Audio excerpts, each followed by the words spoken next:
When my son handed the keys of my Mercedes-Benz E-Class, valued at $58,000, to his father-in-law in front of 50 people on Father's Day, I thought it was a tasteless joke. But when I saw the smile of satisfaction on John Miller's face as he accepted my car as if it were his own, I knew something deeply twisted had just unfolded before my eyes. My name is Arthur Nelson Reynolds. I am 67 years old, and on June 16, 2024, I experienced the most humiliating moment of my life. My 38-year-old son, David, organized what was supposedly a special lunch to celebrate Father's Day at an upscale restaurant in Orlando, Florida. He invited 50 people, family, friends, some of my work colleagues, and his wife Nora's entire family. I thought that my son would finally publicly acknowledge me after years of gradual estrangement since his marriage in 2019. Rose, my 65-year-old wife, was excited that morning. We had been married for 42 years, and she always held on to the hope that David would once again be the close son he was before he met Nora Miller. She helped me choose my shirt. She told me I looked handsome, and that this day would be special. I wanted to believe her. We left home in my $58,000 Mercedes-Benz E-Class, the car I bought 3 years ago after retiring from my industrial machinery import company. It was my pride, the symbol of 40 years of honest work. We arrived at the restaurant at 12:30 p.m. David greeted us with a wide smile, too wide. Nora was by his side, impeccable as always, with that air of superiority she never managed to conceal. Next to them were Nora's parents, John Miller, 62, a burly man who worked as a construction contractor, and his wife, Isabella. John gave me a fake hug, one of those given out of social obligation, and I noticed something strange in his gaze, a spark of anticipation, as if he knew something I didn't. The hall was decorated with blue and white balloons. There was a long table in the center with enough seating for all the invited guests. I sat at the spot David indicated, right in the middle of the table, with Rose beside me. During the meal, everything seemed normal. Trivial conversations, polite laughter, occasional toasts. David was especially attentive to me, asking about my health, my travel plans, my home garden. That excessive attention should have alerted me, but I was enjoying the moment, thinking that my son finally remembered how much I had sacrificed for him. Dessert arrived. David stood up and asked for silence, gently tapping his glass with a spoon. The room fell completely silent. All eyes turned to him.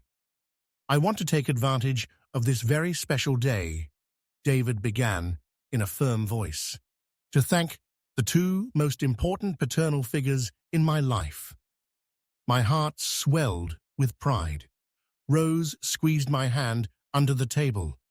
"My father, Arthur," David continued, looking directly at me, "gave me many things over the years."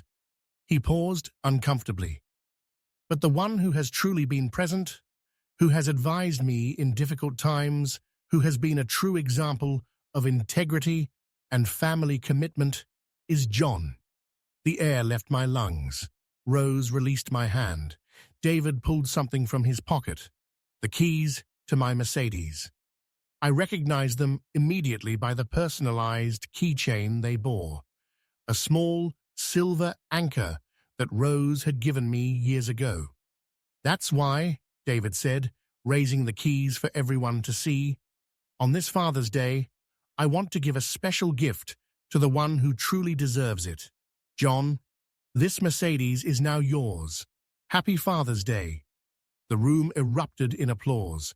John rose from his chair with a huge smile. He walked toward David and hugged him effusively. "Thank you, son," he said. He called him son. He took the keys to my car as if it were the most natural thing in the world. Nora cried with emotion. Isabella applauded enthusiastically. 50 people celebrated while I remained seated, completely paralyzed, watching my own son give away my $58,000 vehicle to another man. No one asked me, no one consulted me, no one seemed to think it strange that David was giving away something that didn't belong to him. Rose was pale beside me, her eyes filled with tears of contained indignation.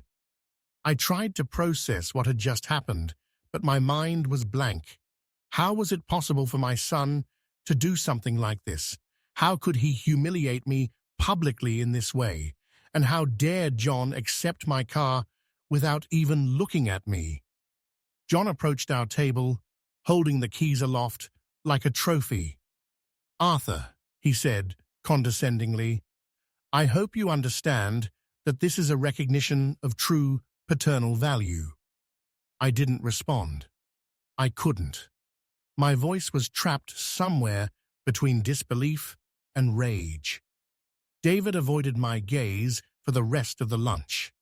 The celebration continued as if nothing had happened, with people congratulating each other, taking photographs, while I remained seated in my chair, feeling my dignity vanish with each passing minute. Rose finally stood up and whispered, "Let's get out of here." I nodded. We discreetly exited through the side door of the restaurant while the party continued. No one seemed to notice our absence. We walked 2 blocks in silence until Rose called a taxi. During the entire ride home, neither of us said a word. Tears streamed down my wife's cheeks as I stared out the window, wondering how I had come to this point. I couldn't sleep that night. I lay awake in bed, staring at the ceiling, while Rose slept restlessly beside me, tossing and turning every few minutes. My mind replayed the restaurant scene again and again. David's smile, the keys in the air, the applause, John's satisfied face, every detail was etched with painful clarity in my memory. At 3 a.m., I got up and went to my study. I turned on the desk lamp and pulled out the blue folder from the drawer where I kept all the important documents for my vehicles. My hands trembled slightly as I reviewed the Mercedes papers. There was the certificate of title, entirely in my name, Arthur Nelson Reynolds, not a single mention of David. The vehicle had been acquired in February 2021, paid in full with my retirement savings. There were no loans, no co-owners, no legal ambiguities. That car was exclusively mine. David had no authority to give it away, donate it, or transfer it. Absolutely none. Over the following days, I tried to contact David multiple times. I called his cell phone. He didn't answer. I sent messages. He ignored them. I stopped by his consulting office. His secretary told me he was in important meetings. It was clear he was deliberately avoiding me. Rose was furious.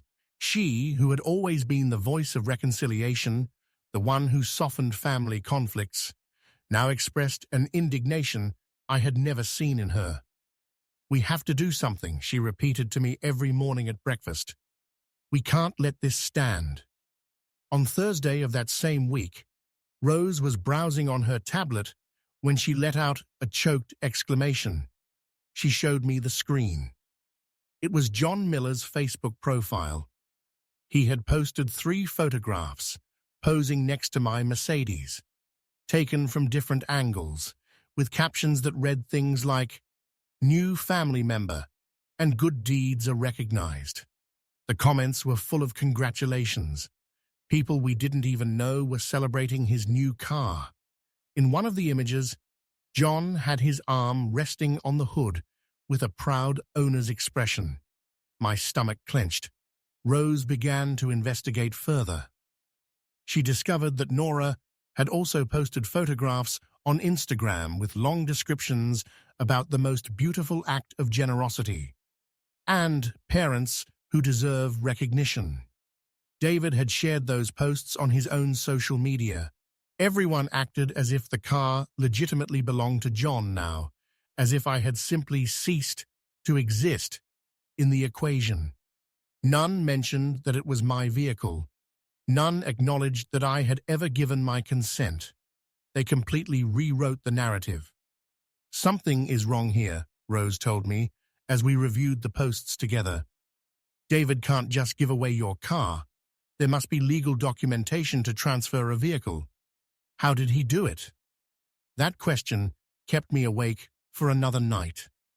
The next morning, I made a decision. I called Henry Thompson, my best friend of 40 years. Henry worked as an administrative consultant and knew many people in different government offices. I explained the entire situation to him without omitting any details. Henry remained silent for several seconds after hearing my account. "Arthur," he finally said in a grave voice, "that is illegal. No one can transfer vehicle ownership without the registered owner's signature.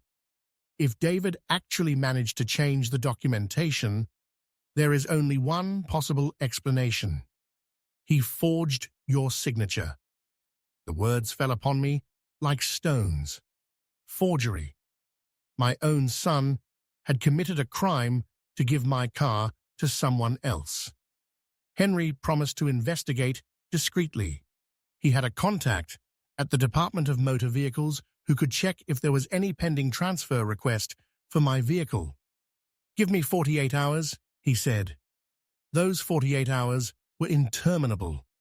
Rose noticed that I barely ate, that I spent hours sitting in the study staring at the Mercedes documents. She tried to cheer me up, but we both knew that something fundamental had broken in our family. On Saturday afternoon, Henry arrived home with a manila folder under his arm. His expression was grim. The three of us sat in the living room, and he opened the folder on the coffee table. "I found this," he said, pulling out several papers. They were copies of a transfer request for the Mercedes-Benz in the name of John Miller, dated June 10, 2024, 6 days before the lunch. The request included documents that supposedly contained my signature authorizing the transfer. Rose took one of the papers and studied it carefully. I did the same with another. The signature on it resembled mine, but it wasn't identical. The strokes were slightly different. The pen pressure was uneven. Someone had tried to imitate my signature, but not perfectly. "The good news," Henry continued, "is that the transfer is still in administrative review. It has not been officially approved. The car legally remains yours. The bad news is that your son effectively forged your signature on official documents." The weight of that revelation was crushing. David had not only publicly humiliated me, not only given away my car without permission, but he had crossed the line into criminal territory. He had committed forgery of public documents, a crime punishable by law, and he had done so deliberately, with premeditation, 6 days before the public event. Everything had been calculated. The date of the lunch, the number of guests, the moment of the key handover, everything designed to maximize my humiliation. Rose burst into tears. It wasn't soft weeping, but deep sobs from a mother who had just discovered that her son was capable of betraying her in the vilest way.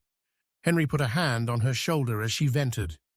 I remained seated, processing the magnitude of what had happened.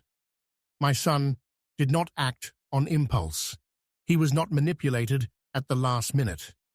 He planned my humiliation with a coldness that I found incomprehensible. "What are you going to do?"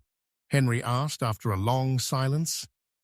I looked at the forged documents scattered on the table. I looked at Rose, still crying. I thought about all the times I had supported David, all the money I had invested in his education and his future, all the nights I had spent working to give him a better life. And I thought about how he repaid me with public and criminal betrayal. "I'm going to get back what's mine," I replied with a calm that surprised even myself. "And I'm going to make sure David understands exactly what he did." Henry nodded slowly. Rose stopped crying and looked at me with a mixture of pain and determination. At that moment, I knew I wasn't going to confront David with shouts or theatrics. I was going to do it the right way, legally and devastatingly effectively. In the days following the discovery of the forgery, I found myself reviewing old photo albums. I needed to understand at what exact moment I lost my son. Rose found me one afternoon in the study, surrounded by photographs scattered on the desk, images of David when he was a child, when he still looked at me with genuine admiration. There was one in particular that broke my heart. David, at 8 years old, on my shoulders during a vacation in the Florida Keys, both smiling under the August sun. That child seemed to belong to a completely different life. David was born in 1986. He was our only child after years of trying. Rose and I adored him. From a young age, he showed remarkable intelligence and curiosity about everything. I paid for him to attend the best schools in Orlando. During his adolescence, we were inseparable. On weekends, we went to soccer games together. He helped me in the garden. He accompanied me fishing at the harbor. I vividly remember the long conversations we had during those walks, talking about his dreams, his fears, his plans for the future. When he turned 18 in 2004, I gave him his first vehicle, a used Ford Focus, but in excellent condition. The emotion on his face that day was indescribable. He hugged me for several minutes, repeating, "Thank you, Dad," over and over again. 3 years later, in 2007, he enrolled at Florida State University to study business administration. I paid every dollar of his tuition, his books, his accommodation. It was 5 years of constant investment, but I never considered it a sacrifice. He was my son, my responsibility, and my joy to ensure he had all the opportunities I never had. He graduated with honors in 2012. I remember him standing on the stage, receiving his diploma, searching for me in the audience, smiling at me when our eyes met. After the ceremony, we celebrated at an elegant restaurant. David toasted me, publicly thanking me for all my support. He said he could never repay me for everything I had done for him. Rose cried with happiness that day. I felt like the proudest father in the world. How ironic that memory seems now. The first few years after his graduation were good. David got a job at an international consulting firm. He visited our house every Sunday for lunch. We still shared that special connection. But everything changed in 2018 when he met Nora Miller at a business conference. From the first moment David introduced her to us, Rose had reservations. "There's something about that girl I don't like," my wife confided to me after that first dinner. I dismissed it, thinking it was normal maternal jealousy. Nora came from a completely different family than ours. Her father, John, was a construction contractor, a loud and ostentatious man who constantly boasted about his projects and political connections. Her mother, Isabella, was equally pretentious. From the beginning, Nora showed a certain condescension towards Rose and me. Subtle comments about our simple lifestyle, about our modest but cozy home, about my manual work in the garden. David didn't seem to notice these small cruelties, or he deliberately ignored them. Their courtship lasted barely 10 months. David announced to us in February 2019 that they would marry in August of that same year. I financed a large part of the wedding, $35,000 that I took from my personal savings. It was an extravagant ceremony at a 5-star hotel with 200 guests, a live orchestra, fireworks. Nora's parents paid very little in comparison, but throughout the celebration, they acted as if they had organized everything. John gave an endless speech about the importance of the Miller family, without once mentioning my contribution. After the wedding, the estrangement began, gradual and constant. David started canceling Sunday lunches with various excuses: too much work, commitments with Nora's family, weekend trips. When he did come, Nora accompanied him and completely dominated the conversations, talking incessantly about her father and his incredible business achievements. She constantly compared John to me, always to my detriment. "My dad says successful men never retire," she'd say while I was present. My dad built his empire from scratch, with no help from anyone. In 2020, during the tough months of the pandemic, David asked me for financial help. He and Nora wanted to buy a house, but they didn't have enough for the full down payment. I lent them $220,000. We went to the notary public together, where we clearly established that it was a formal, legally registered loan with specific repayment terms. David signed all the documents without objection. "I'll pay you back everything, Dad," he promised me that day. "You're my salvation." I believed him. I always believed him. A year later, in 2021, David asked me for another favor. He wanted a new car, but his credit wasn't good enough to get favorable financing. I decided to help him again. I financed a BMW 3 Series valued at $40,000, but I kept my name on the documentation as co-owner to secure the terms of the bank loan. David thanked me profusely, although I noticed a certain annoyance when I explained the need to remain a co-owner. "You trust me, right, Dad?" he asked with a tone I now recognize as manipulative. The hardest blow came in 2022. David decided to open his own business consulting firm. He needed significant initial capital. He came home one afternoon with an elaborate business plan, financial projections, a whole professional presentation. He asked me for $130,000 as an investment. Rose warned me to be careful, that we had already given too much, but I wanted to believe in my son. I agreed, but this time under clearly established terms. I would be a minority partner with a 40% stake in the company. Everything was legally documented before a notary public. During those years, while I was giving David hundreds of thousands of dollars, Nora systematically poisoned his perception of me. I know because I once overheard a phone conversation David had with her while he was at our house. "I know your dad was never really present," Nora was saying from the speaker. "My dad told me what men of that generation were like. They only thought about work and never about their families." David didn't contradict her. He didn't defend me. He simply murmured an assent.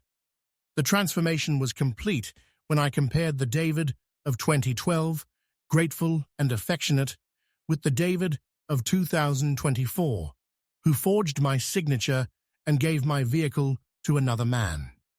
It wasn't a sudden change, but a slow and deliberate erosion of our relationship, meticulously orchestrated by Nora and her family. They needed David to see me as inferior, as expendable, to justify what they planned to do, and they succeeded. I closed the last photo album and looked at Rose. I invested more than $400,000 in total in David over the years, I told her, and he repaid me with forgery and public humiliation. Rose took my hand. "Then let's get back every dollar." she responded with cold determination.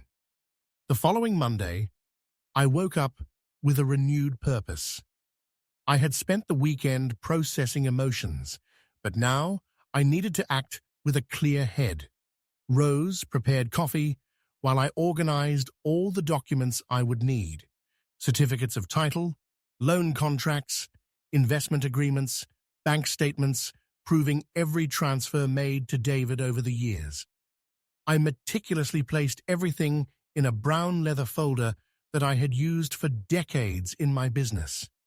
Henry had mentioned that the Mercedes transfer request was still under administrative review. That meant the vehicle technically remained registered under my name, but it also implied that David had initiated the bureaucratic process with falsified documentation. I needed to understand exactly what he had submitted and to whom. Henry provided me with the name of his contact at the Department of Motor Vehicles, Albert Collins, an official who had been working in that department for 25 years. I requested a formal appointment, alleging irregularities in documents related to my vehicle. Albert received me on Tuesday at 10 a.m. in his office, located in Orlando's administrative center. He was a man in his 50s, meticulous Schwartz in appearance, with metal-rimmed glasses and a professional demeanor that immediately inspired confidence. I explained the complete situation without unnecessary dramatics, simply stating verifiable facts. Albert listened attentively while taking notes in a yellow notepad. When I finished my account, he opened his computer and searched for the file associated with my Mercedes. His eyebrows raised slightly as he read. "Indeed, there is a transfer request filed on June 10th, he confirmed. "The documents include a power of attorney supposedly signed by you, authorizing the transfer of the vehicle to Mr. John Miller." He printed copies and showed them to me. I studied the papers carefully. The power of attorney was a 3-page document filled with legal terminology. At the bottom of the 3rd page appeared a signature purporting to be mine.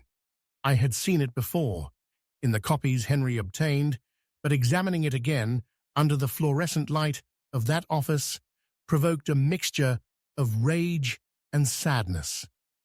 My son had practiced my signature enough times to create a reasonably convincing imitation at first glance, but the details betrayed it. "This is not my signature," I declared firmly. I took my ID from my wallet and signed on a blank sheet of paper Albert provided. We placed both signatures side by side. The differences were evident to a trained eye. The slant of certain letters, the length of the final strokes, the pen pressure. Albert photographed both signatures with his mobile phone for internal documentation. "We will need an official handwriting analysis," he explained, "but based on my experience, this is clearly a forgery."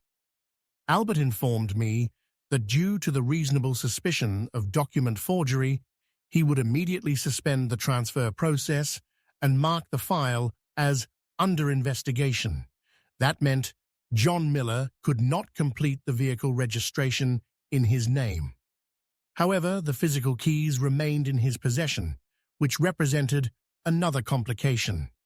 "Technically," Albert added, "you have the legal right to recover your property, but I would recommend doing so through official channels to avoid confrontations that could escalate."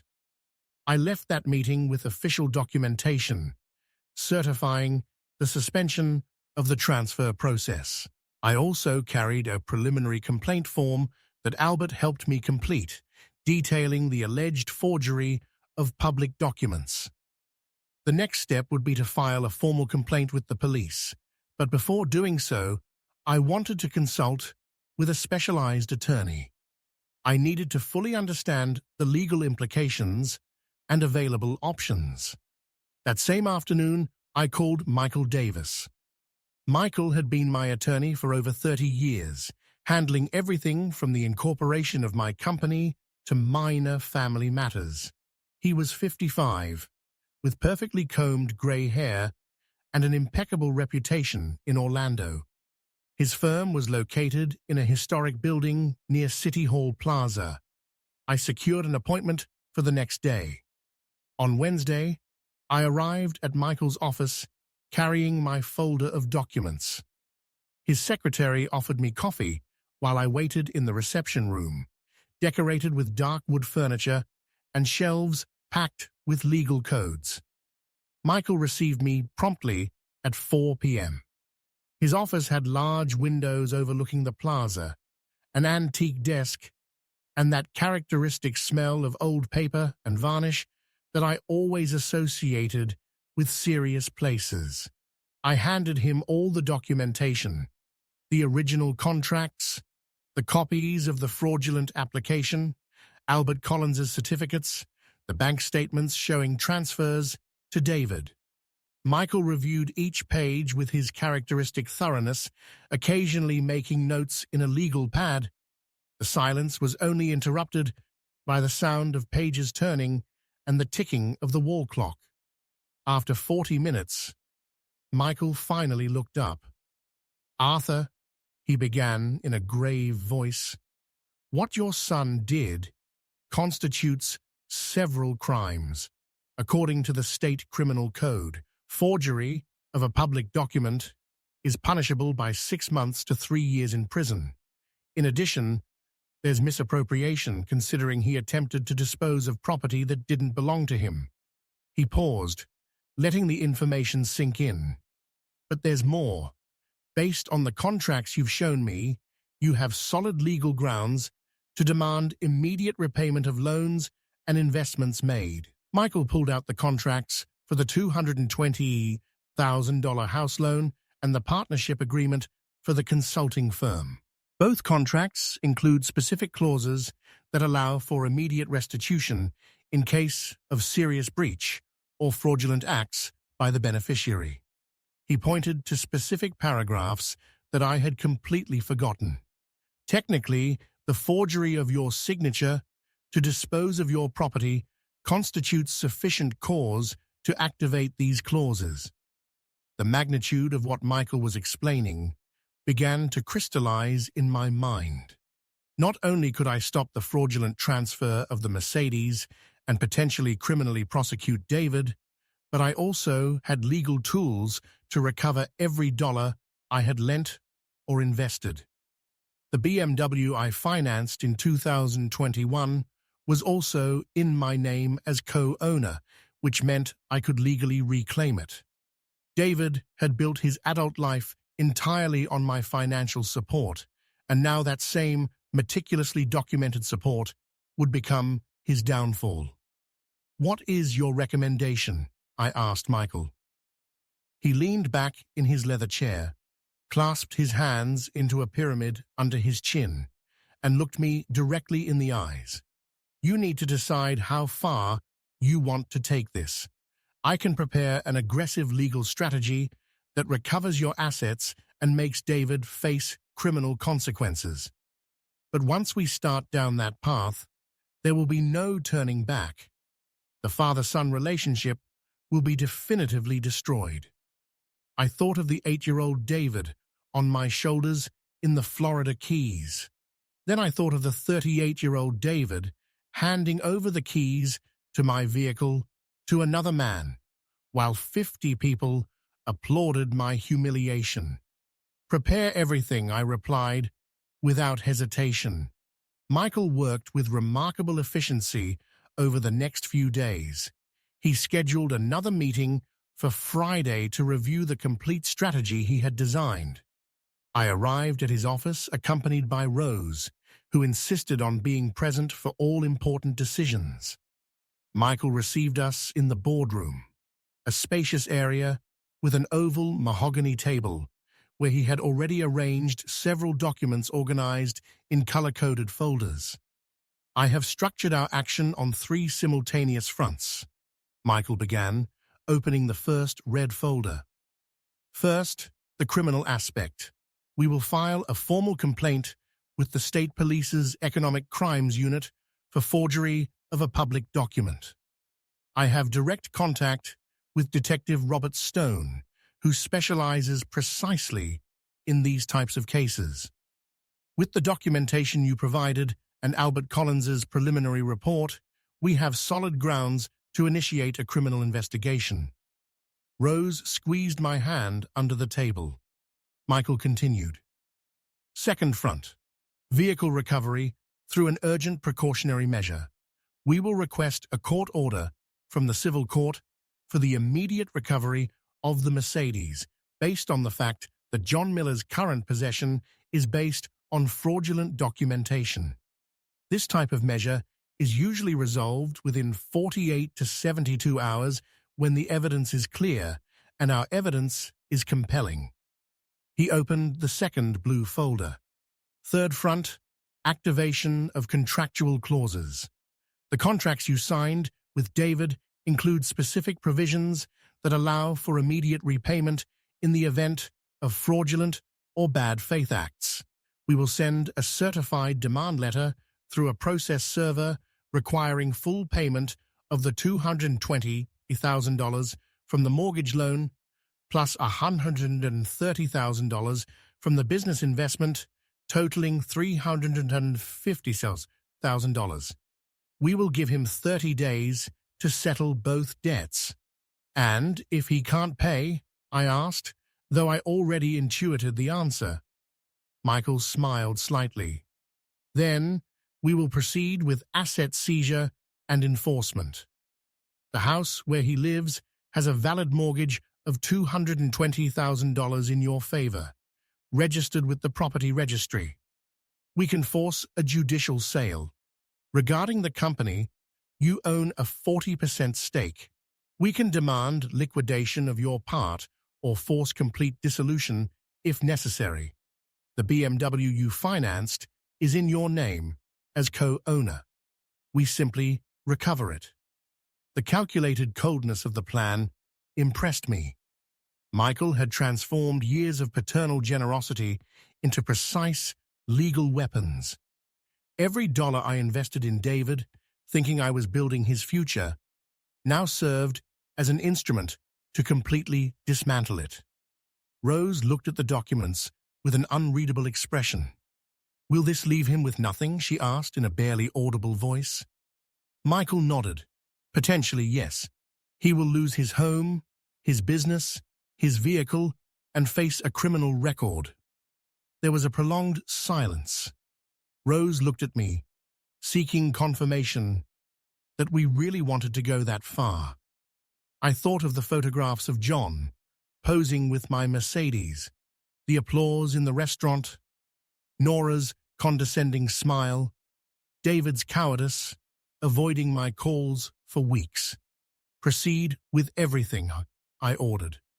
Michael closed the folders. "I will need you to sign several documents authorizing me to act on your behalf. We also need to prepare your detailed testimony for the criminal complaint. Can you come in early on Monday?" The weekend was strangely quiet. Rose and I walked through the local park on Saturday, something we hadn't done in months.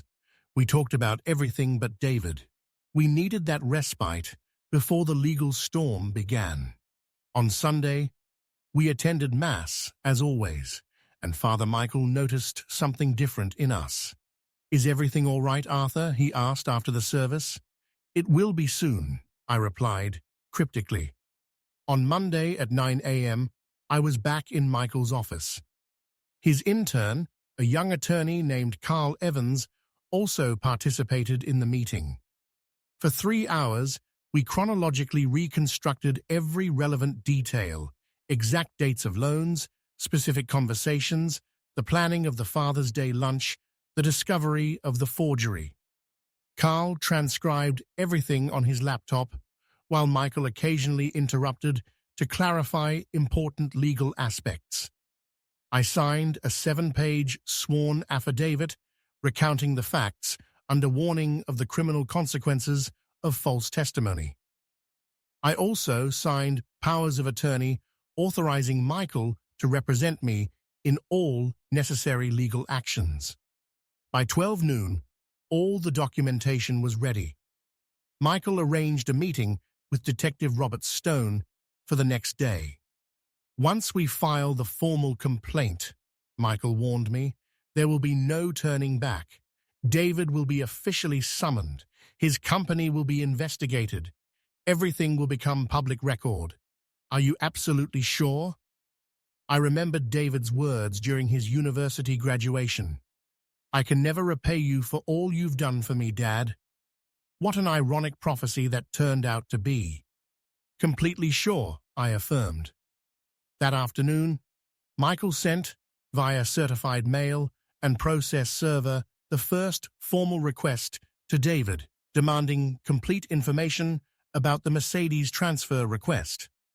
The certified mail included a copy of the documentation showing the suspension of the process due to suspicion of forgery. It was the first warning shot. On Tuesday, we met with Detective Robert Stone at the Economic Crimes Unit offices, located in a modern building near the city's Arts and Sciences District. Stone was a man in his mid-40s, athletic build, with a penetrating gaze that conveyed experience in detecting lies. He reviewed our documentation with impressive professionalism, asking specific questions about chronology and chain of custody of evidence. "The case is solid," Stone declared, after an hour and a half of detailed questioning. "We have original documentation proving your exclusive ownership of the vehicle. We have the transfer request with a forged signature. We have the preliminary DMV analysis confirming irregularities. I will proceed with opening investigative proceedings." He explained that David would be formally summoned to testify, that an official handwriting analysis comparing signatures would be conducted, and that depending on the results, John Miller could also be investigated as a possible accomplice. Michael then filed the request for a precautionary measure with Civil Courtroom Number 7.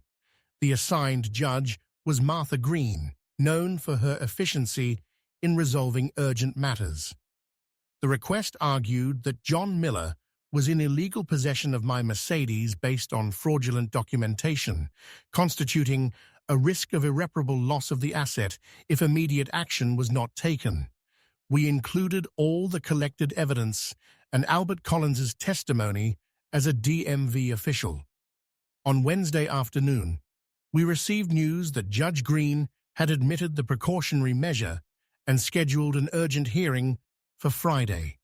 Both John Miller and David were judicially notified to appear. It was the first time David would receive official communication about the consequences of his actions. Michael called me personally to give me the news. "The judicial machinery has been set in motion," he said. "There's no turning back now." That night, while having dinner with Rose, my phone began to vibrate incessantly.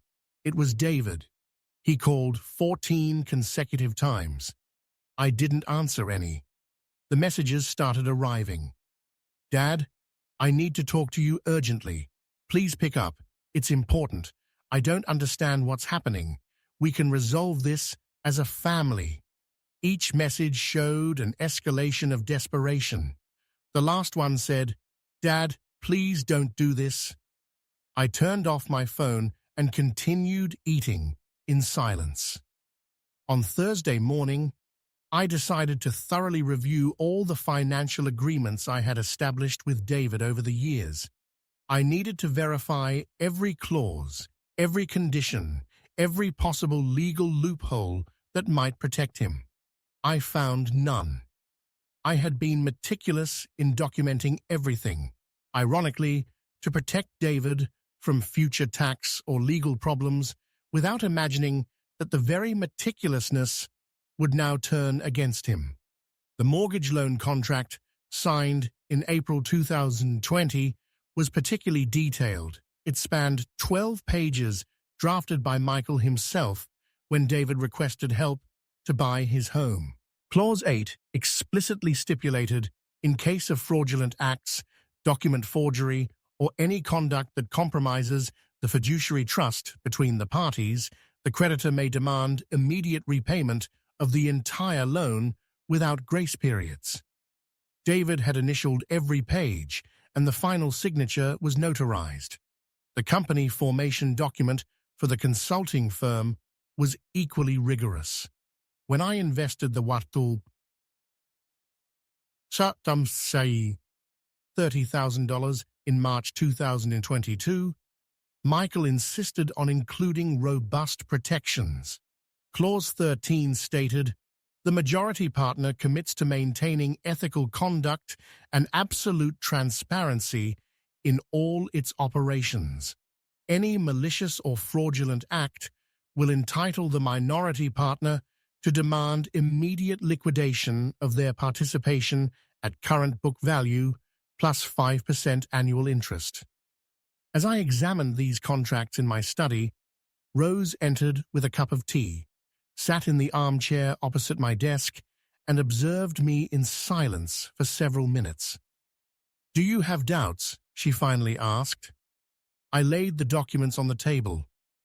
"Not about the legal aspects," I replied. "Everything is perfectly structured. David has no possible defense."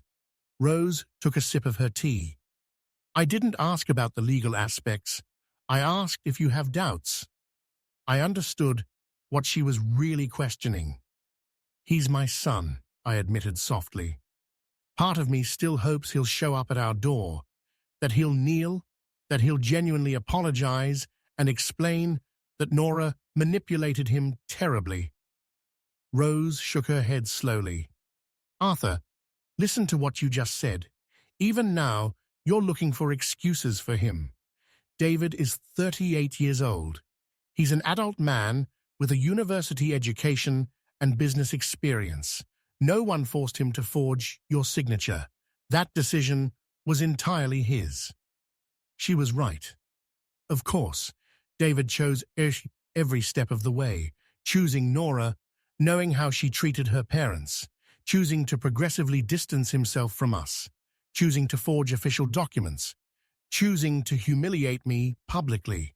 These were conscious decisions of an adult, not mistakes of an impressionable child. Rose continued, "If you forgive him now, if you withdraw everything after he finally faces consequences, you teach him that he can betray you with impunity. Is that the lesson you want to leave him?" I got up and walked to the window. The garden I had cultivated for decades stretched green and orderly under the July sun. Every plant, every tree had required patience, constant care, pruning when necessary. Perhaps raising children wasn't so different. Sometimes pruning the diseased branches was the only way to save the entire tree. "I have no doubts," I declared, turning to Rose.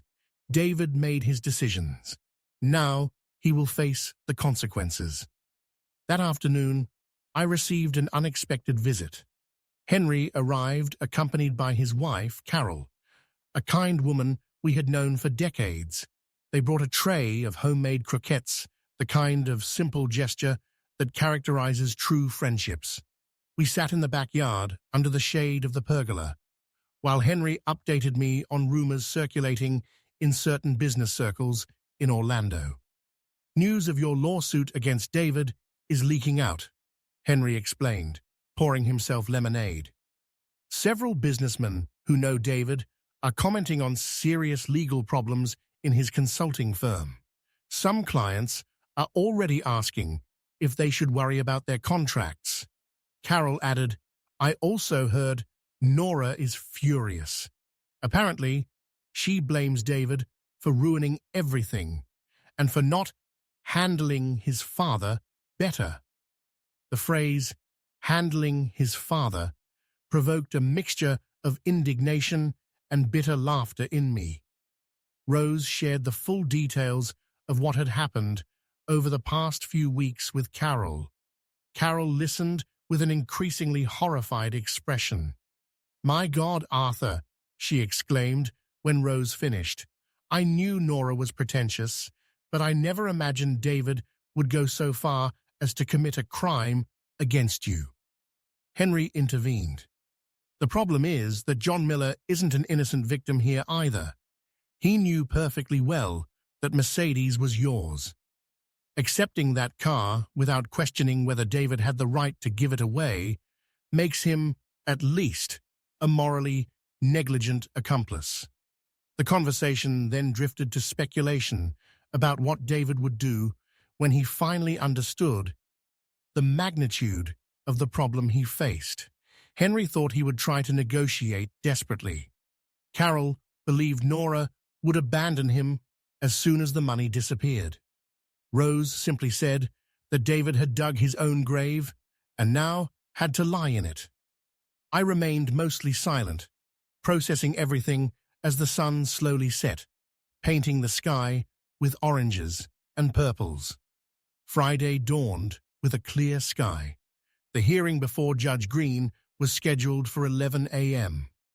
Michael arrived at our house at 9 a.m. to review strategy and possible scenarios. John will probably argue that he received the car in good faith. Michael anticipated David will try to minimize the forgery as a misunderstanding or an administrative error. Our position is clear. There is documented forgery, illegal possession, and we demand immediate restitution of the vehicle. Rose insisted on accompanying us to the courthouse. The three of us arrived 30 minutes early. The courthouse was a modern structure of glass and steel, where security checked our belongings before allowing us access. We went up to the third floor where the courtrooms were located. Michael guided us to a waiting room equipped with hard plastic chairs and outdated magazines. At 11:10, David appeared. He came alone, without Nora, dressed in a dark suit that failed to hide his obvious nervousness. His eyes immediately sought me out. He tried to approach, but Michael subtly intervened. "Mr. Reynolds," Michael warned, in a professional but firm tone, "I advise you not to speak with my client before the hearing." David paled. "Dad, please, can we talk for 5 minutes?" he pleaded, ignoring Michael. I looked him directly in the eyes for the first time in weeks and simply shook my head. John Miller arrived 5 minutes later, accompanied by a disheveled-looking attorney he had clearly hired in a hurry. John looked less confident than at the restaurant. His former arrogance was replaced by visible uneasiness. He avoided making eye contact with me. His attorney tried to speak with Michael about a possible out-of-court settlement, but Michael cut the conversation short. All communications must be made formally during the hearing. At 11 a.m. sharp, the court clerk called us in. We entered an austere courtroom with a raised desk for the judge, a table for the parties, and chairs for a limited audience. Judge Martha Green was a woman in her 50s, with severely pulled-back hair and a serious expression that did not invite frivolity. We all formally identified ourselves. Michael presented our complete documentation. John's attorney stammered, presenting his version of events. The hearing lasted 40 minutes.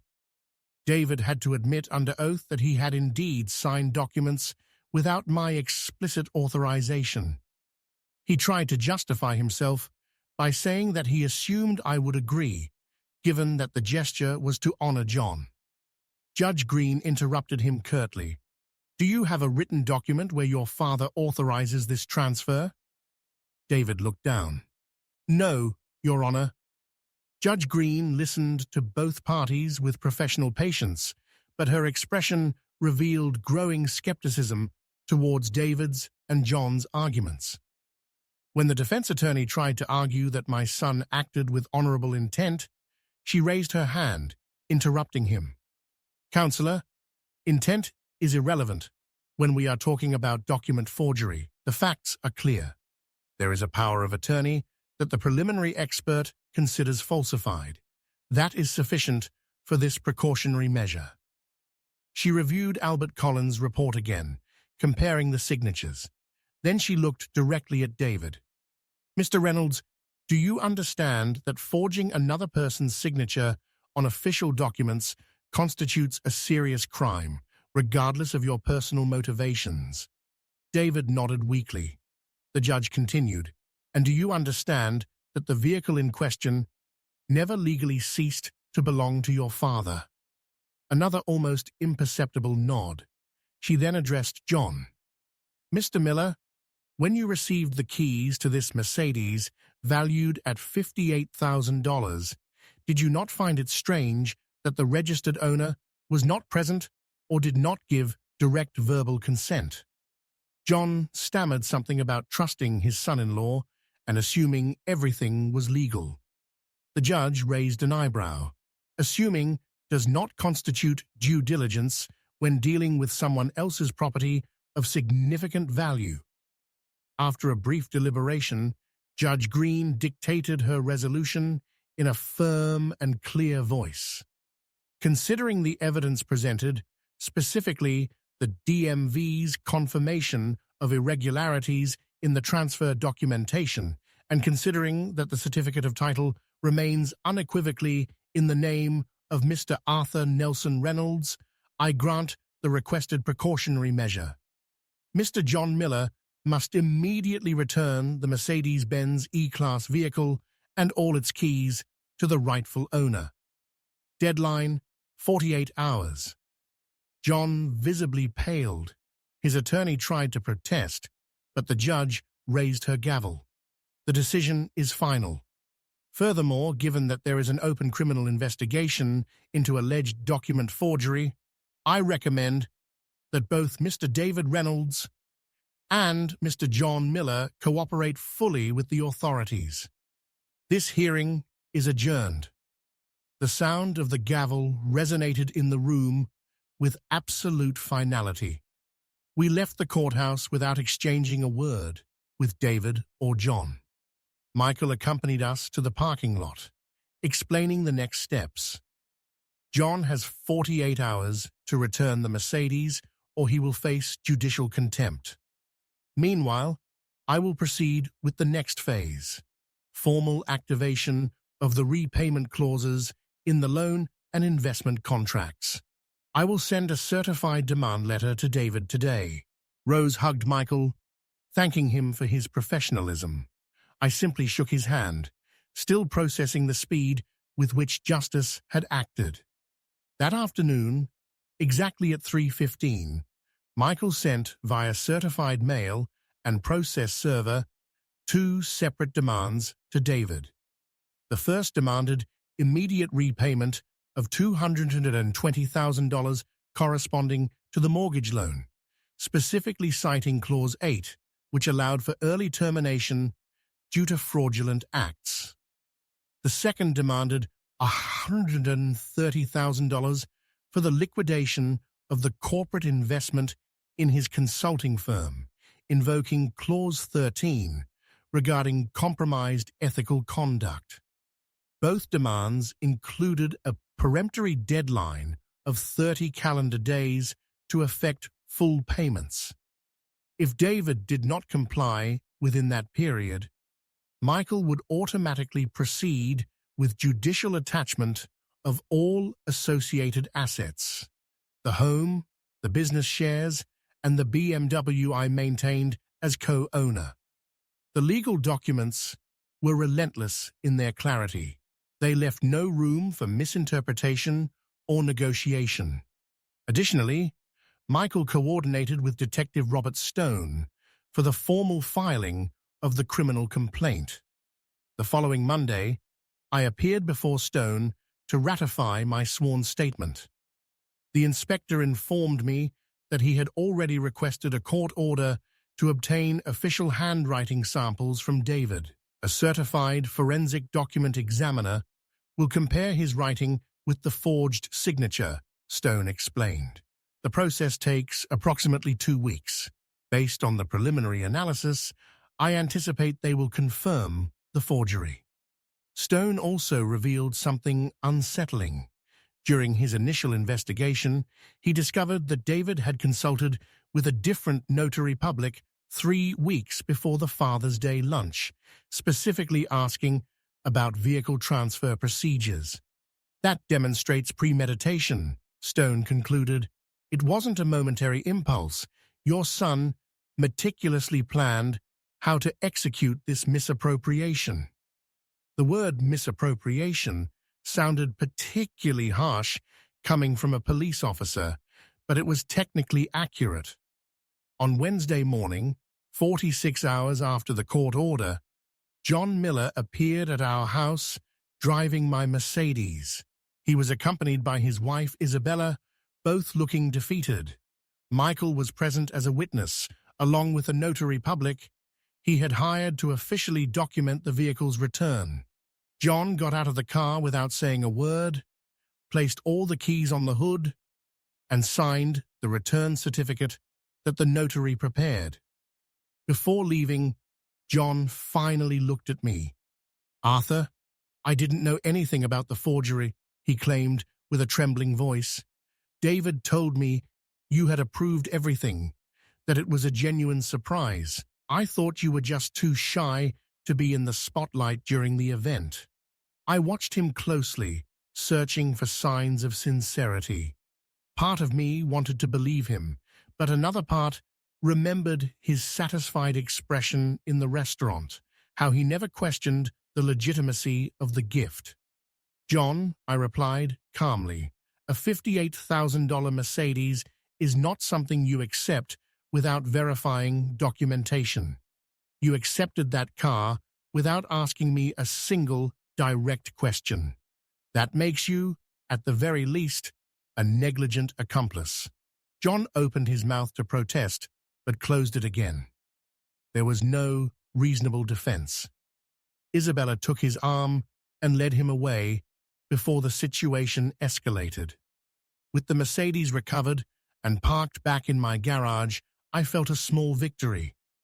But it was only the beginning. The real reckoning would come when David faced the financial demands he now had 30 days to satisfy. Michael had clearly explained to me that the odds of David raising $350,000 in a month were practically nil.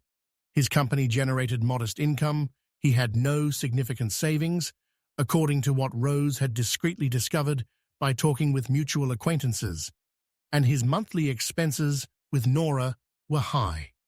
"When he can't pay," Michael had told me, "we will proceed immediately with the enforcement.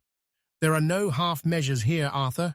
Either he pays in full or he loses everything." That night, while having dinner with Rose in silence, I reflected on the irony of the situation. I had worked my whole life to build wealth that would secure David's future. Now, that very wealth I had entrusted to him would be recovered through legal force, leaving him in a worse position than if he had never received anything. Rose perceived my thoughts. "Do you regret it?" she asked directly. I considered the question honestly. I regretted not having seen the signs of change in David sooner. I regretted underestimating the toxic influence of Nora and her family, but I did not regret the actions I was taking now. "No," I finally responded. "David chose this path. Now he must walk it to the end." On Thursday, I received a call from David. This time, I answered. His voice sounded broken, desperate. "Dad, I need to talk to you face to face, please. There are things you don't understand." I responded with a coldness I didn't recognize in myself. "I understand perfectly, David. You forged my signature. You committed a crime. You humiliated me publicly. There's nothing more I need to understand." He tried to interrupt, but I continued. "You have 30 days to pay what you owe. I suggest you use that time productively instead of calling me." I hung up before he could respond. 3 days after recovering the Mercedes, David appeared at our house without prior notice. It was Saturday afternoon.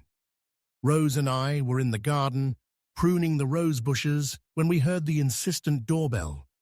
I looked through the peephole And there was my son, alone, with a haggard appearance I had never seen before.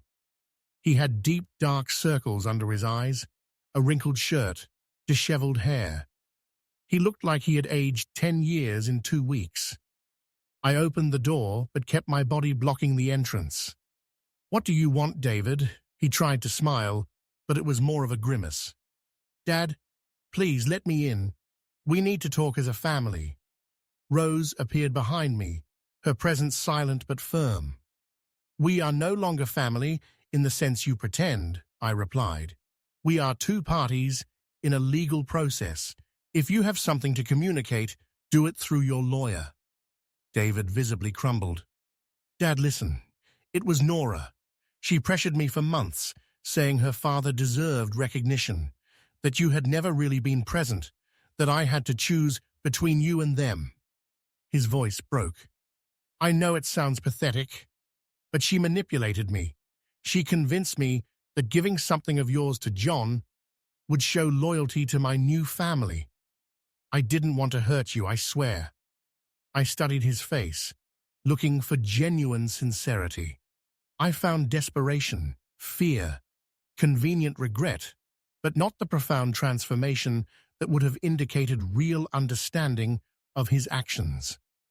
"David," I said in a controlled voice, "you are 38 years old.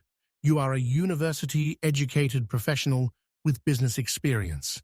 No one forced you to forge my signature. That decision was exclusively yours. Stopping blaming others for your choices would be a first step towards real maturity." "But Dad, $350,000, I have no way to raise that amount in 30 days. You're going to leave me on the street. Do you really want to destroy your own son?" The self-pity in his tone provoked more irritation than pity in me. "I'm not destroying you. I'm simply recovering what is rightfully mine. You decided to use those resources I generously lent you to build your life, and simultaneously, you decided to betray me. The consequences are a direct result of your actions, not mine." Rose intervened for the first time. "David, for years, I gave you the benefit of the doubt. I defended your absences. I justified your distancing.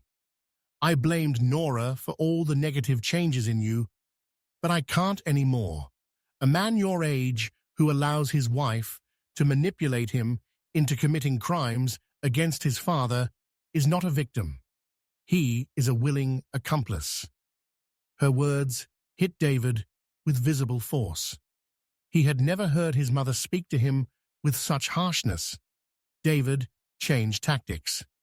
"Okay, I accept all responsibility. I made a terrible mistake, but if you proceed with the seizure of my assets, Nora is going to leave me. She's already talking about divorce. I'm going to lose everything, my house, my company, my marriage. Is that what you want? To see me completely destroyed?" I looked him directly in the eyes. "What I want is for you to face the natural consequences of your decisions. If Nora abandons you when the money disappears, then she never truly loved you. That's not my problem. It's yours." He tried one last argument. "We can make a payment arrangement. I'll pay you back everything, but I need time. 5 years, 10 years, whatever it takes. Please, Dad, you have to give me a chance." I shook my head. "The contracts you signed include specific clauses for situations exactly like this. Fraudulent acts invalidate grace periods. Besides, how can I trust you to fulfill a payment plan when you've already shown that you forge documents when it suits you?" David fell silent, processing the firmness of my position. He finally asked, in a small voice, "Is there nothing I can do to fix this?" Rose responded before me. "You could have come immediately after lunch, confessed what you did, returned the car, and asked for genuine forgiveness, but you chose to avoid us, ignore our calls, and only appear now that you face legal consequences. Your repentance is circumstantial, not genuine." I gently but firmly closed the door. David remained on the porch for several minutes. We heard muffled sobs through the wood. Eventually, his footsteps receded. Rose hugged me. "You did the right thing," she whispered. I wasn't completely sure, but I knew that backing down now would send the wrong message, not only to David but to myself, about the limits I was willing to tolerate. The following days were calmer. Michael kept me updated on the progress of the criminal investigation. The forensic document examiner had completed his analysis and officially confirmed that the signature on the transfer documents was a forgery. The 23-page technical report detailed microscopic differences in pressure, angle, and stroke speed. It was irrefutable evidence that David had committed a felony. Detective Stone summoned David again to confront him with the expert report. According to Stone, as he later recounted to me, David initially tried to deny it, then alleged administrative error, and finally admitted the forgery, but insisted it was with good intentions. Stone was clear. Intentions are irrelevant in criminal law. You forged an official document. That is a completed crime. David left that interview finally understanding the gravity of his legal situation. Meanwhile, the 30-day deadline advanced inexorably. David made desperate attempts to raise the money. According to information Henry discreetly gathered through business contacts, David tried to sell his stake in the consulting firm, but no serious buyer appeared given the legal scandal surrounding him. He applied for loans at 4 different banks. All rejected him, citing his current legal exposure. Nora, foreseeing the imminent financial disaster, began to publicly distance herself. She stopped posting photographs with David on social media. Mutual friends reported to Rose that Nora attended social events alone, saying David was busy resolving complicated family matters. The translation was obvious. Nora was preparing her exit before the ship completely sank. On day 28 of the deadline, with only 48 hours remaining, David sent a desperate text message. "Dad, I managed to raise $90,000 by selling the BMW and liquidating personal investments. It's all I have. Please accept this as a first payment and give me more time for the rest." Michael advised me to refuse. If you accept partial payment, you establish a precedent of flexibility. We must maintain absolute firmness, or the entire legal process loses its force. I replied to David with a brief message. The contracts stipulate full payment. $90,000 does not satisfy the $350,000 obligation. The deadline expires the day after tomorrow at 6 p.m. There was no response. Day 30 arrived. At 6 p.m. sharp, Michael verified that no payment had been deposited into my account. "I'm proceeding with the enforcement," he confirmed by phone. "Tomorrow I will file demands for attachment with the corresponding court." That night, I couldn't sleep again. I knew that the next day, a process would begin that would completely dismantle the life David had built. The house where he lived would be foreclosed upon and put up for forced judicial sale. His company would be liquidated to recover my investment. The BMW he had already sold at least generated some cash for him, but it was insufficient. Rose slept restlessly beside me. We both understood that we had crossed points of no return. The next morning, Michael simultaneously filed 2 executive demands.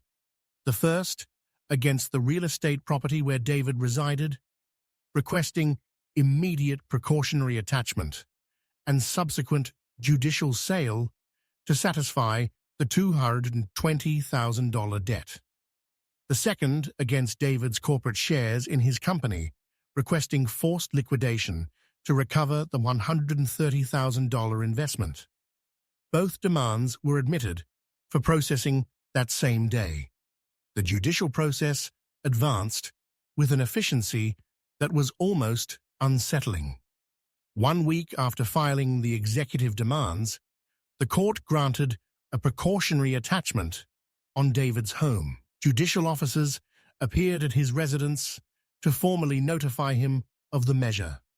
According to the report we received, Nora was present during the notification and staged a dramatic scene, screaming that it was all an abuse of power and that I was a monstrous father. David simply signed the documents in silence, defeated.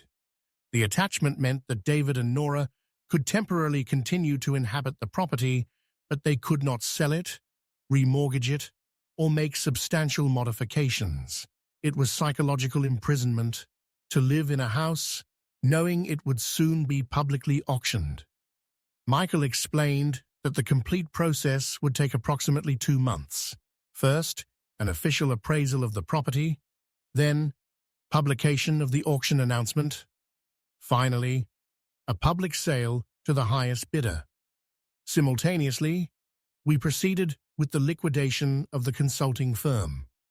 As the holder of a 40% stake, I had the legal right to demand corporate dissolution when there was just cause. David's criminal conduct constituted more than sufficient cause. Michael filed documentation with the commercial registry requesting the opening of a liquidation process. David tried to object, arguing that the company was his only means of subsistence, but the commercial judge rejected his appeal, citing the contractual clauses he himself had signed. The appraisal of the home was carried out by an expert appointed by the court in September 2024. The property was valued at $370,000.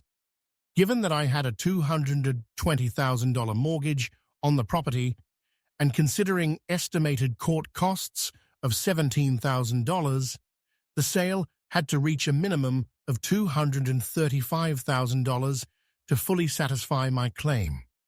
Any amount above that figure would go to David, although the probabilities of that were minimal given the forced nature of the sale. By mid-October, David's company formally went into liquidation. A judicial administrator was appointed to inventory assets, cancel pending contracts, and distribute resources according to legally established priorities.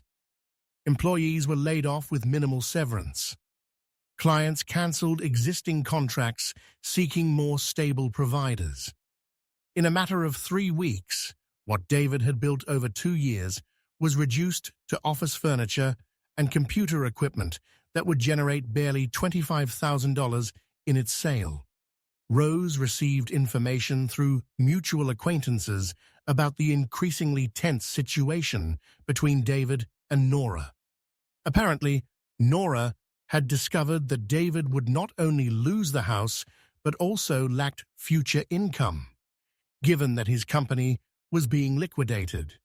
Arguments were constant. Nora blamed David for not handling the situation with your father adequately and for ruining our future for a stupid gesture.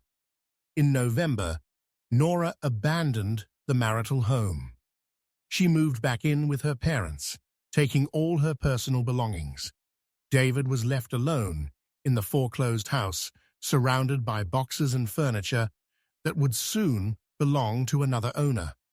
According to Carol, who maintained discreet contact with neighbors in the area where David lived, he was seen occasionally leaving to buy basic groceries, but mainly he remained secluded.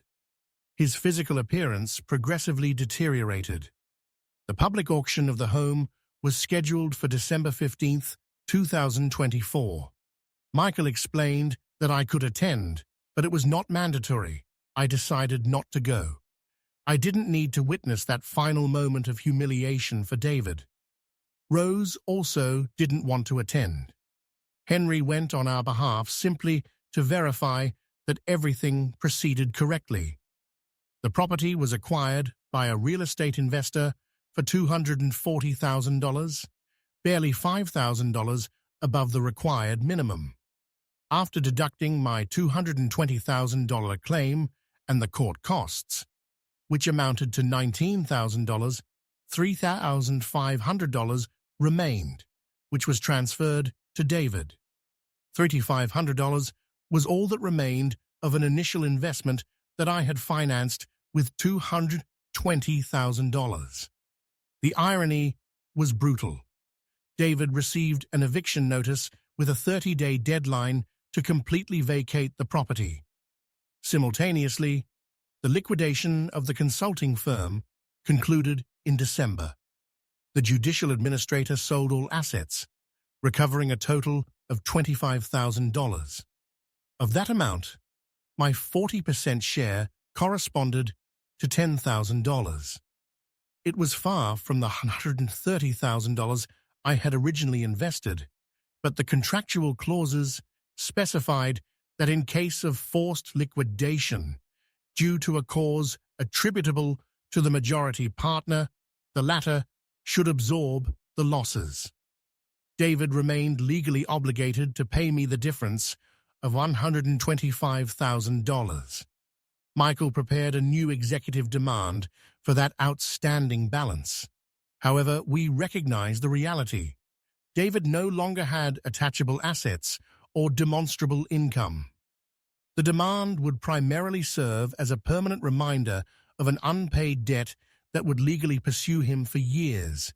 Any future property he acquired could be automatically attached until the obligation was fully satisfied. While these processes unfolded, the criminal case also advanced. In November, the prosecution formalized charges against David for the crime of forgery of a public document.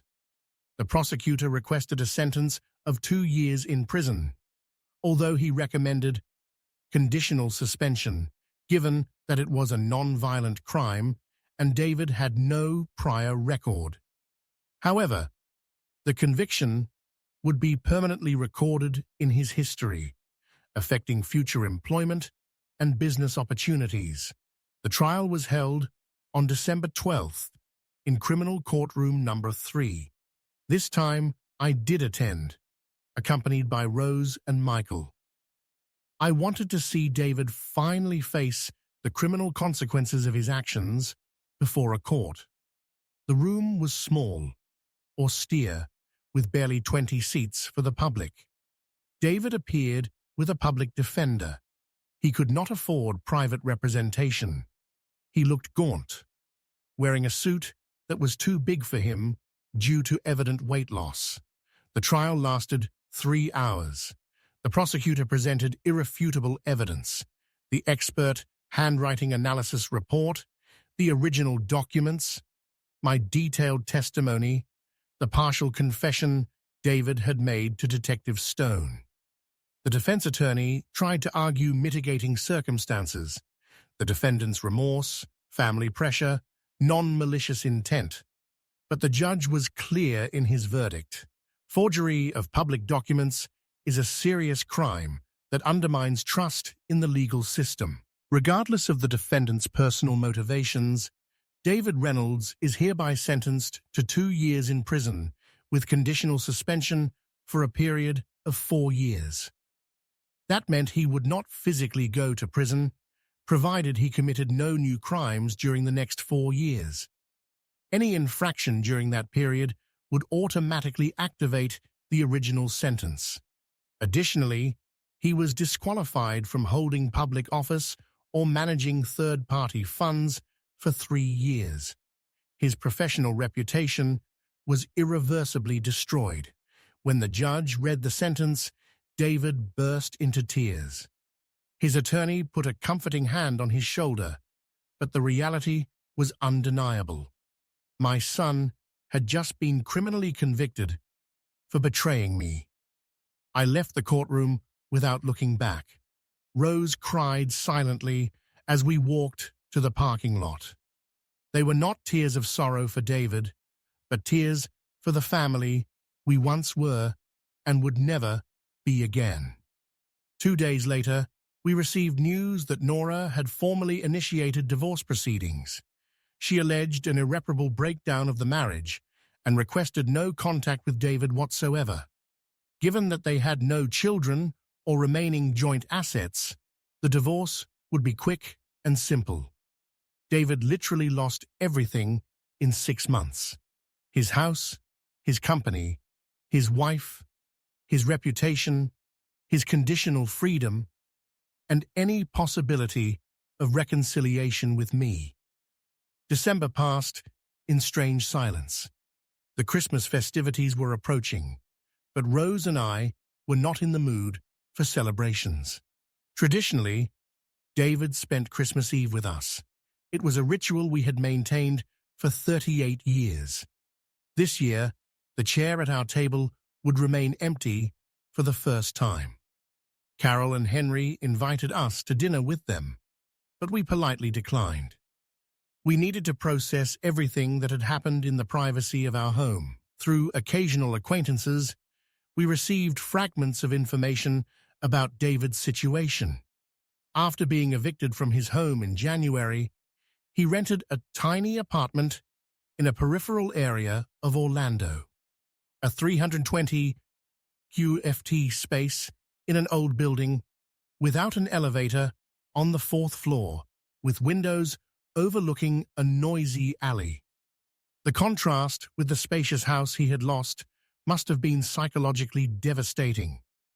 Without his own company or usable work references, given his criminal record, David faced extreme difficulties in finding employment. He sent resumes to dozens of companies, but was invariably rejected after they verified his references or discovered his forgery conviction. Finally, he got a job as a junior administrative assistant at a logistics company, a position far below his university education and previous experience. The salary barely covered rent and basic expenses. The divorce with Nora was finalized in January 2025 with an administrative swiftness that showed how little was left of that marriage. Nora did not request alimony or any other benefits. She simply wanted a complete and definitive legal separation. In court documents, she alleged absolute incompatibility without specifying details of the scandal that truly motivated the breakup. David signed everything without objections. He had no energy or resources to dispute anything. John Miller, we learned from Carol, who had seen him at a supermarket, also suffered significant social consequences. His reputation in local business circles was tarnished by association with the scandal. Some construction contracts were cancelled by clients who did not want to be linked with someone involved, albeit indirectly, in a document forgery case. John completely blamed David, telling anyone who would listen that he was a deceived victim in the whole affair. Rose occasionally expressed concern about David's physical well-being. What if he gets severely depressed? What if he does something desperate? Her maternal worries persisted beneath the disappointment and pain. I secretly shared those concerns, but maintained a firm stance. David is an adult responsible for his decisions. If he needs psychological help, public services are available, but I am not going to rescue him from consequences he himself provoked. In February, David tried to contact me once more. He sent a 6-page handwritten letter to our address. Rose received it and handed it to me unopened. I spent 3 days looking at that envelope before deciding to read it. The letter was a mixture of apologies, justifications, and pleas. David finally admitted unambiguously his total responsibility. Nora didn't force me to do anything. I chose every step. I chose to forge your signature. I chose to humiliate you publicly. I was cowardly, disloyal, and criminal. I don't deserve your forgiveness, but I need you to know that I understand now. He continued describing his current life, the miserable apartment, the degrading job, the absolute loneliness. "I have lost everything, Dad. My house, my company, my wife, my dignity, but the worst is having lost your respect and Mom's love. I live every day with the weight of what I did. I'm not asking for money or material help. I only ask that someday, perhaps in future years, you consider the possibility of speaking to me again, even briefly." The letter ended with a paragraph that impacted me. "I built my adult life entirely on the foundations you provided. When those foundations were removed by my own stupid actions, everything instantly collapsed. Now I understand that your generosity was not an obligation, but a gift that I criminally squandered. If I could turn back time, I would never have listened to Nora. I would never have allowed her to distance me from you. I would never have touched that document. But I can't. I can only live with the consequences." I put the letter in my desk drawer without responding. Rose asked what it said. I read some fragments aloud to her. She cried. "Do you think he's sincere this time?" she asked. I reflected honestly. I believe David finally understands the magnitude of what he lost. But understanding motivated by personal suffering is not the same as a genuine transformation of character. I would need to see sustained change for years before even considering a superficial conversation. March brought an unexpected development. Henry contacted me with sensitive information. His niece worked at the same logistics company where David had found employment. According to her, David was an exemplary worker, always punctual, never complained, accepted additional tasks without protesting, maintained a low profile, ate lunch alone, and did not socialize with colleagues. "He's like a ghost," Henry's niece described. "He performs his duties mechanically, but there's no life in him." This information generated an internal conflict I hadn't anticipated. Part of me felt satisfaction, knowing that David was facing a harsh reality after years of living financed by my generosity. Another part, the part that remembered the 8-year-old boy in the Florida Keys, felt pain for his evident suffering. Rose perceived my conflict. "You don't have to feel guilty for having set boundaries," she reminded me. "David created this situation. The fact that he now suffers the consequences doesn't mean you did anything wrong." In April, David made a last attempt at direct contact. He appeared at Sunday Mass.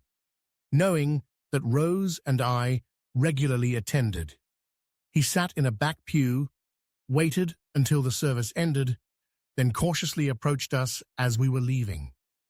"Dad, Mom, please, just 1 minute," he pleaded. He looked even thinner, wearing clean but worn clothes, with an expression of absolute defeat. Rose hesitated. Her maternal instinct battled against her sense of justice. I remained firm, though it was difficult. "David, there's nothing to discuss. You have received all the necessary answers through legal procedures. You have an outstanding debt of $125,000 that you legally owe, but we know you will never be able to pay. That debt will remain on your record permanently. Do not seek additional communication with us." My voice sounded harsher than I intended. "Can't we even have coffee sometime? Talk like people, not like legal parties?" David asked with visible desperation. Rose responded before me. "David, you need to rebuild your life with your own resources. Depending on us is exactly how you got into this situation. Learn to be genuinely self-sufficient. Perhaps in the distant future, when you have demonstrated real, sustained change for years, we might reconsider, but not now. Definitely not now." David nodded slowly, defeated. I love you both, even if you don't believe it, and I deeply regret everything." He walked away with slumped shoulders. Rose cried during the ride home. I drove in silence, processing contradictory emotions. We had established necessary boundaries, but the emotional cost was considerable for everyone. The following months, we established a new routine. Rose and I traveled more, visiting places we had postponed for years, of building a business and raising a family. We went to Portugal in May. We explored coastal towns, enjoying a simple life free of family drama. In June, we visited the Appalachian Mountains, hiked mountainous trails, breathing pure air that seemed to cleanse something within. Occasionally, we received indirect updates about David. He continued in his modest job, lived frugally, socialized with practically no one. There were no indications of a new romance or attempts to rebuild a social life. He existed in basic survival mode. Part of me wondered if this was enough punishment, or if I had exceeded reasonable limits. But then I remembered the humiliation at the restaurant, the deliberate forgery, the cowardice of his evasions, and the doubt dissipated. In July 2025, almost 13 months after the fateful Father's Day lunch, I made a decision I had been postponing. It was time to definitively formalize the future of my estate. I contacted Michael and requested a meeting to completely update my will. Rose agreed. We had both reached the same conclusion independently. David could not continue to be the primary beneficiary of decades of work and sacrifice. The meeting at Michael's office was different from all the previous ones. There was no legal urgency, no lawsuits to prepare, no battles to plan. It was simply a moment to establish a legacy that reflected our values and the current reality of our fragmented family. Michael pulled out our existing will, a document we had drafted years ago when David was still that trustworthy and affectionate son. Under that previous will, David inherited 80% of our estate, currently valued at $1,300,000. That meant $1,050,000 would eventually be his. The injustice of that distribution struck me with renewed force. Why should someone who criminally betrayed me benefit from my death? What message would that send about consequences and responsibility? "I want to remove him completely," I declared, unequivocally. Michael nodded, waiting. Rose added, "We need to allocate those resources to causes that truly honor the values we tried to instill in David, but which he rejected." We spent the next 2 hours discussing options. We identified 3 charitable organizations in Orlando that worked in areas important to us: education for at-risk youth, support for elderly people without family resources, and rehabilitation for individuals with addictions. Michael drafted the new will with characteristic precision. 90% of our estate would be distributed equally among those 3 institutions, $390,000 for each, totaling $1,170,000. The remaining 10%, $130,000, would go to Rose if I passed away first, or would be distributed equally among the same organizations if we both passed away simultaneously. David was not mentioned in any section, but Michael suggested including an explanatory clause. "It's not legally necessary," he clarified, "but it can prevent future challenges if you explicitly state why David was excluded." He dictated while his intern, Carl, transcribed, "I deliberately and consciously exclude my son, David Reynolds, from any testamentary benefit due to acts of document forgery, misappropriation, and family betrayal, legally documented by a final criminal judgment dated December 12, 2024. The coldness of those words impacted me. They reduced 38 years of fatherhood to a legal sentence, but they also reflected an unquestionable truth. Rose signed the document first, before the notary public Michael had summoned. Then it was my turn. My hand trembled slightly as I affixed my signature to each page. With those strokes of ink, I formally severed the last financial tie that bound me to David. Only biological ties remained, which no document could alter, but everything else was definitively over. We left the office with certified copies of the new will. The day was sunny. Orlando shone under an intense blue sky. Rose took my hand as we walked to where we had parked. "Do you feel relieved or guilty?" she asked. "Both," I admitted honestly. Relieved to have set definitive boundaries.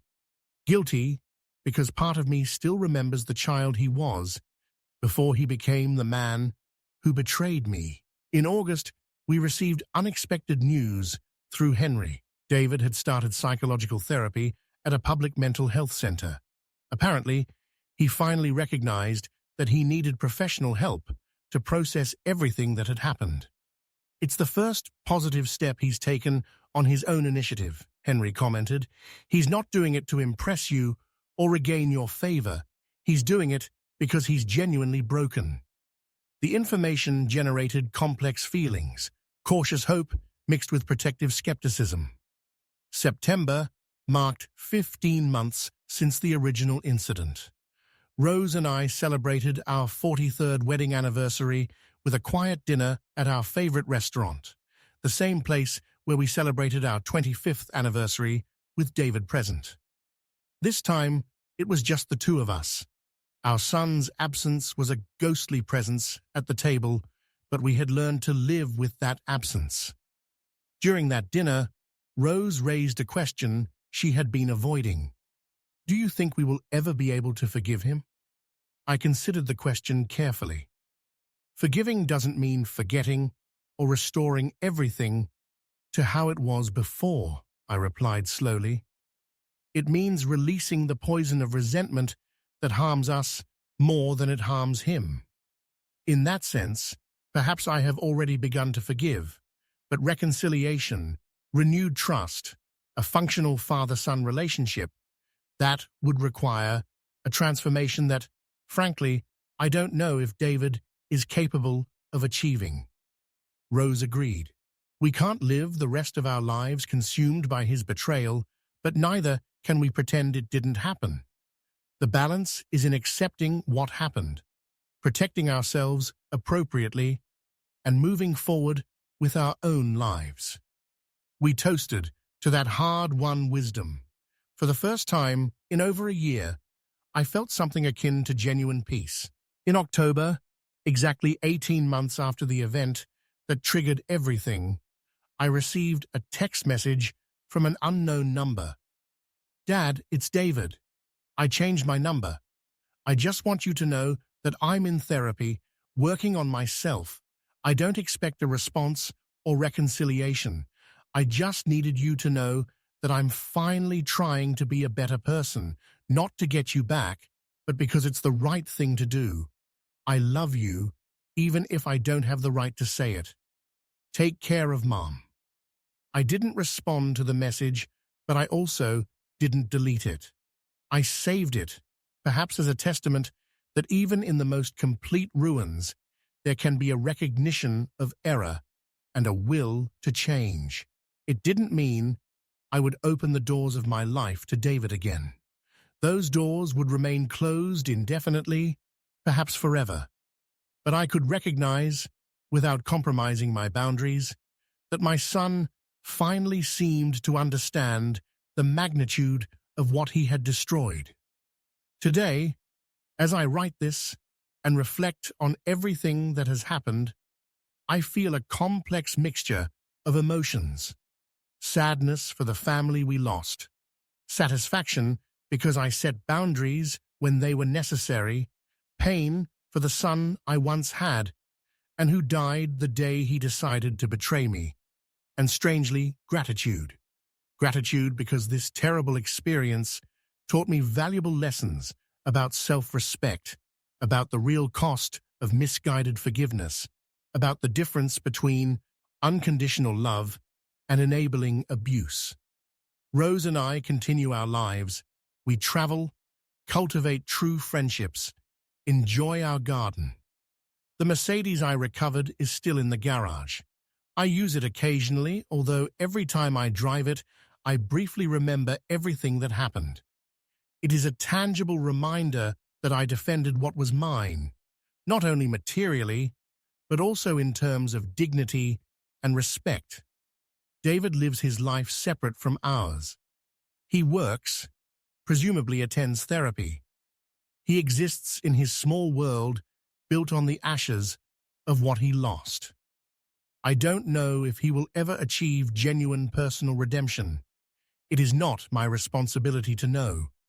My responsibility was to establish appropriate consequences for unforgivable betrayal, and that I did. The rest is entirely up to him. The hardest lesson I learned is this: paternal love does not mean sacrificing endlessly for children who betray you. It means loving them enough to let them face consequences that will either transform or destroy them. David chose his path when he forged my signature. I chose mine when I decided not to rescue him from the ruins he himself created. We both now live with our choices, and although it hurts deeply, I know I made the right decision.